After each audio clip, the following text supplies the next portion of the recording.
প্রিয় বন্ধুরা, আমি চলে এলাম নরসিংদী জেলার রায়পুরা উপজেলার ঠিক টেলিফোন ভবনে একদমই সামনে। দেখতেই পাচ্ছেন সেই আগেকার বিল্ডিং। এটাকে অনেকে টিএনটি অফিস নামে চেনে, অনেকে শ্রীরামপুর টিএনটি অফিস নামে চেনে, অনেকে টেলিফোন ভবন নামেও চিনে থাকে। সবাই এসে বিরক্ত করতো, ভাই আমার লাইনটা ঠিক করে দেন, ভাই আমার লাইনটা ঠিক করে দেন, বা কিংবা ফোন দিত আর ওনারা গিয়েও ঠিক করে দিত।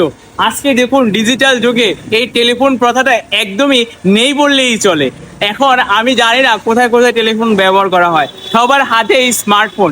আপনারা জেনে আরো অবাক হয়ে যাবেন, এইখান থেকে কিন্তু টেলিফোনের সাথে ওয়াইফাই এর যে কানেকশন আছে ওইটাও কিন্তু পেয়ে যাবেন।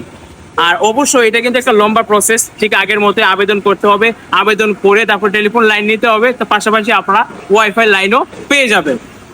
তো আপনারা এই বিষয়টা অনেকেই হয়তো জানেন না, আজকে জেনে নিলেন। বন্ধুরা, একটা সময় এই টেলিফোন আভিজাত্যের প্রতীক ছিল, আর এখন এই টেলিফোন জাদুঘরের প্রতীক হয়ে গিয়েছে।